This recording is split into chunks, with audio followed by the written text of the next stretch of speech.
Hello दोस्तों, कैसे हैं आप सब। कहानियों की श्रृंखला के इस वीडियो में मैं आपके सामने एक और अनोखी कहानी प्रस्तुत कर रहा हूं, जिसका शीर्षक है मंगू मछुआरा और दया का फल। आइए कहानी शुरू करते हैं। कई वर्ष पहले की बात है। मंगू नाम का एक मछुआरा समुद्र के किनारे बसे एक गांव में अपने परिवार के साथ रहता था।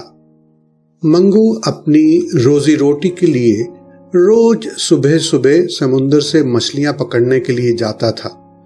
उसके पास परिवार का पालन पोषण करने के लिए बस यही एक काम था जो उसे आता था, और इससे ही उसके घर का गुजारा बहुत मुश्किल से चलता था। इधर कुछ दिनों से मंगू के जाल में कोई मछली पकड़ में नहीं आ रही थी, जिससे वह कई दिनों से खाली हाथ ही घर वापस आ जाता था।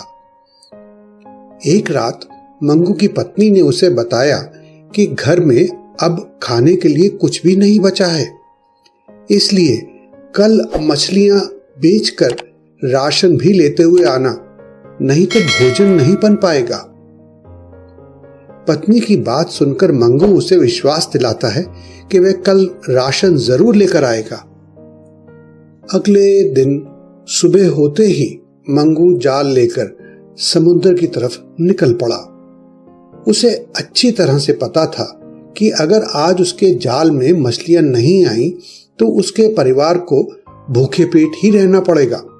समुद्र तट पर पहुंचकर वह एक खास स्थान पर अपना जाल फेंकता है और मछलियों के जाल में फंसने का इंतजार करने लगता है।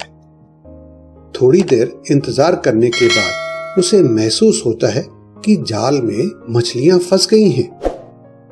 वह समुद्र से जाल खींचने लगता है और देखता है कि उसके जाल में केवल एक बहुत बड़ी और बूढ़ी मछली फंस गई है। मंगू इतनी बड़ी मछली नहीं पकड़ना चाहता था, इसलिए उसने उस बूढ़ी और बड़ी मछली को जाल से रिहा कर दिया। अब मंगू उस स्थान से दूर जाकर दोबारा से जाल को समुद्र में डालता है। थोड़ी देर बाद उसे महसूस हुआ कि अब उसके जाल में कुछ मछलियां फंस गई हैं। परंतु ये क्या? मंगू जब जाल को समुद्र से बाहर निकालता है तो देखता है कि उसके जाल में फिर से वही बूढ़ी मछली फंस गई है और वह मछली गुमसुम होकर बैठी हुई है। एक बार फिर से मंगू उस मछली को जाल से निकालकर समुद्र में फेंक देता है। इसके बाद भी मंगू कई बार जाल को समुद्र में डालता है और हर बार वही मछली उसके जाल में आ जाती है। अब मंगू सोचने लगता है कि क्या कारण हो सकता है कि एक ही मछली बार बार उसके जाल में आ रही है। इसी दौरान वह देखता है कि समुद्र में उस मछली के आसपास बहुत सारी छोटी मछलियां उस मछली को घेरे हुए हैं और आपस में कुछ बातें कर रही हैं। मंगू मछलियों की भाषा समझता था। वह ध्यान से मछलियों की बात सुनता है। छोटी मछलियां बड़ी मछली से कहती हैं कि मां, तू जाल की तरफ मत जा, यह मछुआरा काफी दुष्ट है, यह हमें जाल में पकड़कर मार डालेगा। तू क्यों बार बार अपने प्राण संकट में डाल रही है? मंगू मछुआरा मछलियों की बातें और ध्यान से सुनने लगा। अब बड़ी मछली बोली, बच्चों, क्या कोई मां अपने जीते जी अपने बच्चों को मरते हुए देख सकती है? ऐसा कदापि नहीं हो सकता है। इस संसार में मां का ही प्यार तो है, जिसकी शक्ति से एक मां सभी कष्टों को सहते हुए भी अपने बच्चों को बड़ा करती है, उनका पालन पोषण करती है और उनकी सलामती के लिए ईश्वर से सदैव प्रार्थना करती है। बड़ी मछली अपने बच्चों से कहती है, ईश्वर हमारे साथ है, जब तक इस शरीर में जान है मैं तुम्हारा साथ नहीं छोड़ूंगी। मंगू मछलियों की बातें सुनकर भावुक हो जाता है और वह फैसला करता है कि आज चाहे कुछ भी हो जाए, मैं इन मछलियों को नहीं पकड़ूंगा, चाहे मुझे घर में झूठ ही बोलना पड़े। और मंगू ऐसा ही करता है। वह खाली हाथ घर पहुंच जाता है। घर की दहलीज पर उसकी पत्नी और बच्चे इंतजार कर रहे थे। मंगू से सभी एक स्वर में पूछते हैं, आज कितनी मछलियां पकड़ में आई? कहाँ है मछली? मंगू एक लंबी सांस लेकर बोलता है कि आज जाल में कोई मछली नहीं फंसी है, इसलिए मेरा जाल खाली ही रह गया। यह सुनकर मंगू की पत्नी और बच्चे बहुत निराश हो जाते हैं। मंगू जाल को घर में एक खूंटी पर टांग देता है। तभी वह देखता है कि उसके जाल से एक सीप नीचे गिर पड़ती है। मंगू जब उस सीप को खोलकर देखता है तो वह यह देखकर चकित हो जाता है कि उस सीप में से बहुत ही अच्छी किस्म का मोती चमक रहा था। मंगू उस मोती को लेकर एक जान पहचान के जौहरी के पास जाता है और उससे कहता है, मुझे इस मोती की कीमत दे दो, मेरे बच्चे घर में भूखे हैं और उनके लिए बाजार से राशन खरीदने जाना है।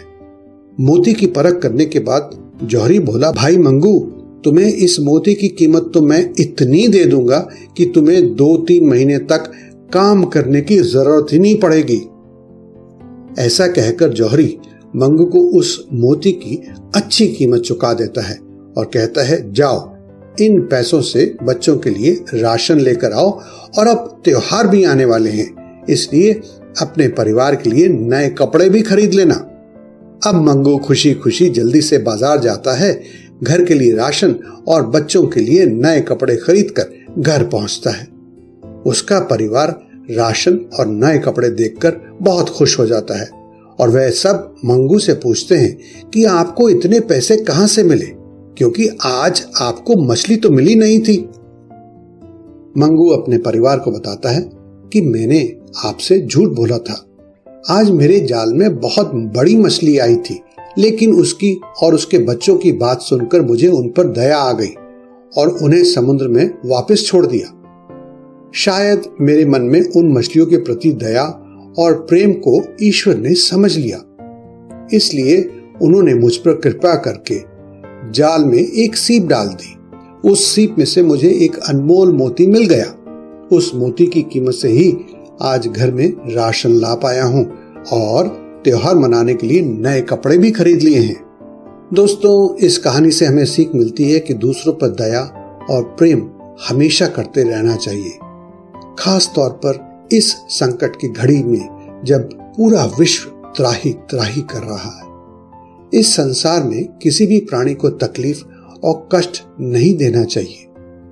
यह ईश्वर का संदेश भी है जिसका पृथ्वी के सभी लोगों को पालन करना चाहिए। दोस्तों, कैसी लगी यह कहानी? मैं आशा करता हूं कि आपको यह वीडियो और इस चैनल पर अन्य वीडियोस जिन पर कहानियां होती हैं आपको बहुत अच्छे लगते हैं और कहीं ना कहीं आपको बहुत अच्छी प्रेरणा भी मिलती है। अगर आपके पास भी कोई सच्ची और अच्छी कहानी है तो उसे आप हमसे शेयर कर सकते हैं। हम आपका नाम लेकर उसको वीडियो के रूप में इस चैनल पर अपलोड करेंगे और उससे बहुत सारे लोगों को फायदा मिलेगा, प्रेरणा मिलेगी। दोस्तों, इस वीडियो को अंत तक देखने के लिए आपका बहुत बहुत धन्यवाद।